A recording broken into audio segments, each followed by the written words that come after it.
Hello, good morning everyone. Andy here with my cancer journey, and yeah, this is talking about addiction to medication. Let's just get into it, and yeah, we'll see how it goes. Right.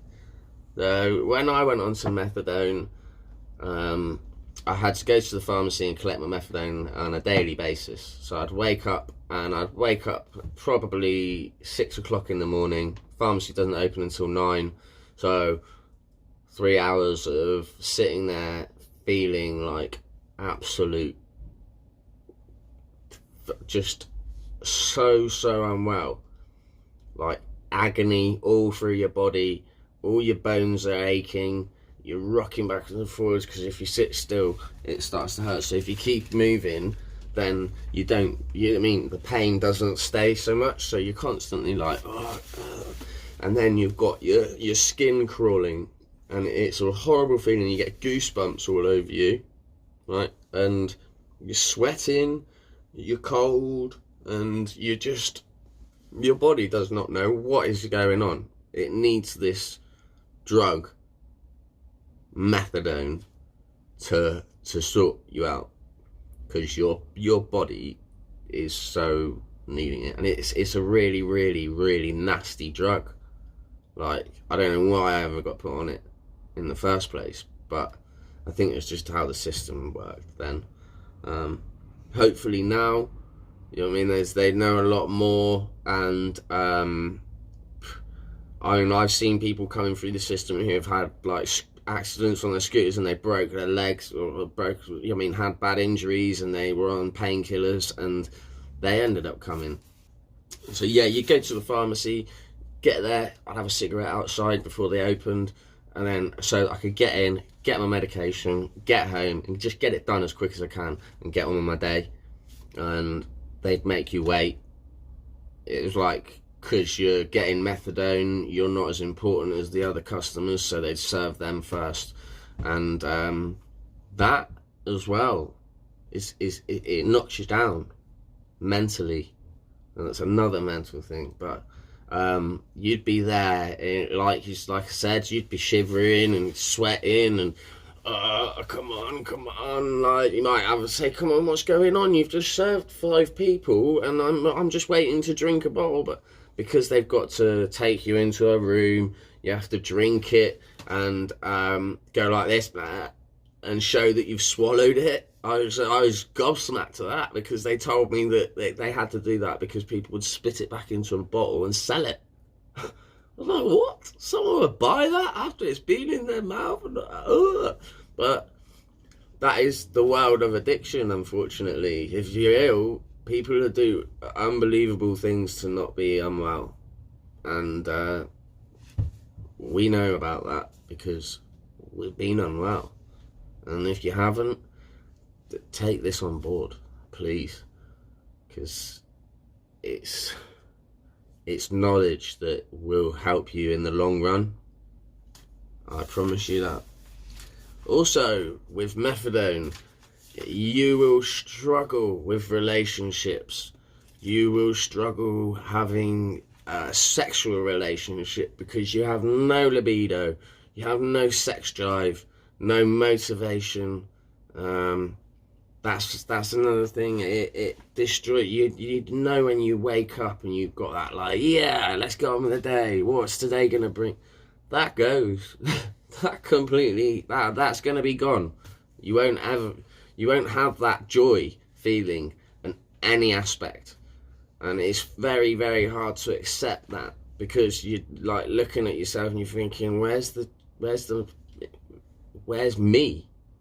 It's just this drug has just numbed me into a zombie-like state, and it really does. And it takes quite a while. It doesn't take that long for it to kick in. I say an hour and a half, but really it's supposed to be half an hour, and it's in your system. It stops you from being unwell. But I'd run home once I'd got it, and luckily I lived in town. I didn't have to do any travelling or anything, so I could get home and I'd be straight on the toilet and terrified because it would be that bad. I'd be in so much pain, I'd be sweating, I'm thinking, is this right? Am I dying? Like, what's going on? And then you just start, go and sit down and wait for the sweating to stop, and then you start feeling okay. And then I get ready and go, like, get on with my day, get dressed and stuff, have a shower, like wash off all the sweat that you've just profusely poured out of your body. And then you've got people that see you like that on the way and see you going into the pharmacy every day, and they know, you know what I mean? If they didn't know at first, then in time they know. And you start to get to know people in the service, in the system, like the drug and alcohol system, and then they see you. I mean, if they live in the same town as you, they see you and they start talking to you, and you talk to them because you've met them in your group, and you know what I mean, you might have done something in group that talks about something and you want to discuss it with them, but then you get seen talking to someone who's already got a reputation for being a heroin addict or just being on methadone, and they might, I mean, it might never, like, I mean, it might, opiate, like, medication might just be the thing. It might not have been anything to do with heroin or anything like that. It's scary what I learned being in the system, and it's like, I relate to these people, but also it's cost me a lot. I've had people not want to be my friends. I've lost friends. You know what I mean? It has had really, really negative effects on my physical side of life. You know what I mean? I just stopped going out. Didn't want to go out. I'm quite happy just sitting on the sofa staring at the TV. You didn't know bother watching. Yeah, it just numbs you to life. You have no motivation for anything at all. Like I said, you don't have any emotions or anything like that.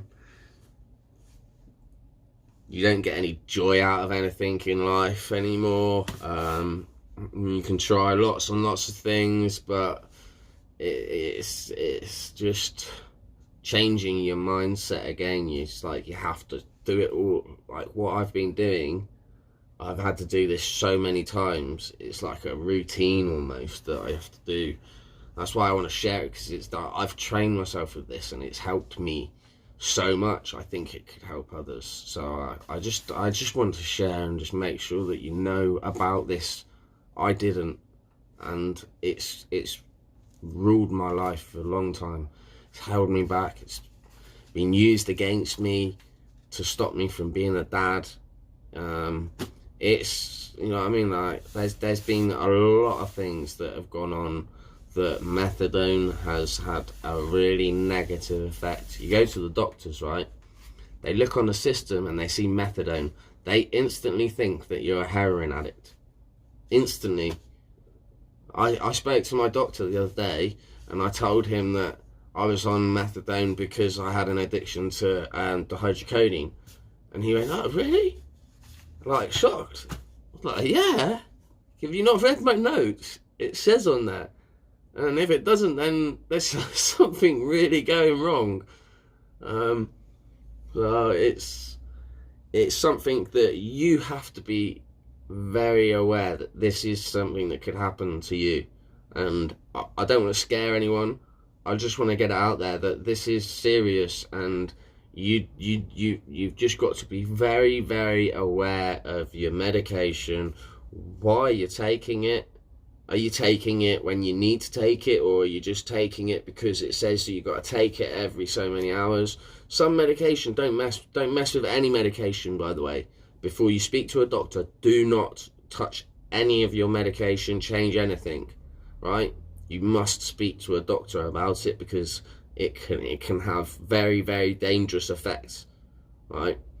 But having a bit of knowledge when you go to the doctors, and making sure, because as soon as you start saying, oh, I'm not going on to methadone and blah, blah, blah, they're like, okay, this person knows a bit about what they're on about. We'll try another way. There are other ways of coming off of opiates, right, doesn't have to be the way that it was with me. And that's why I'm making this, because I just feel so strongly about trying to prevent people who are on medication for an illness getting put into the drug and alcohol service, like I was, and just getting dumped into it. I mean, it's like diving into the deep end of the pool without being able to swim. You know what I mean? You got to rely on other people to get you out of the pool. Well, in this, you know what I mean, you're diving into the deep end of addiction, because these people that are all at this group, they've all gone through addiction and everything. They've been in the really low points, and they are trying to get their lives back, but they've been lost to addiction, completely lost to heroin addiction and alcoholism and all sorts. And at the point when I went to the doctors and that, it was not at the stage where I needed to go on to methadone. It should have been dealt with in a different way, but that isn't something I can change. What I can change is your fate by helping you to understand what this drug and what the system could do if you go down this path, right? So I really, really hope that you take something from this video and it gives you some knowledge and makes you aware that, you know what I mean, do you want to be on methadone, beating yourself up, thinking that no one likes you, you've wasted your life, you've lost it? Like, I fought cancer, and I stared death in the face many a times through the battle, right? And I told him to do one. I was like, you know what I mean, you better get out of my face right now before something, you know what I mean? And I seen death walking away, you know what I mean? I beat it. But this is different. It consumes you and changes you so much. You can get lost just being on methadone. You just content being on methadone. You don't want to change it. You don't want to have to go through the withdrawals. You know what I mean? It affects you being able to do anything. If you've got kids, you know what I mean? You know, it's a battle. It is a battle. And then you get it used against you in every situation that it could be used against you. And people just they see it as a well, it is a very negative thing, but they see it as a way of being able to, they think straight away heroin. They don't think, oh, okay, there's been some addiction problems that are being addressed. They just think that you're a junkie and you can't be trusted, and you know what I mean, they make an assumption of you. Just it's really horrible, and I get it all the time. But I'm doing a reduction plan. Next video, I'm gonna I might film me going and getting my medication, and then I will, I'm gonna basically show you what medication I'm on and tell you what I'm doing to come off of it, because I'm already doing a reduction plan. So we'll see how that goes. I just want to show you really what can happen, and a lot of the medication I'm on, it's not helping me. I'm on it for no reason, and that kind of links in with my testosterone thing, because it's kind of like testosterone mimics, like, where it can cause anxiety, depression and stuff like that, which was misread, and I got put on a more addictive medication, and but that's for another video.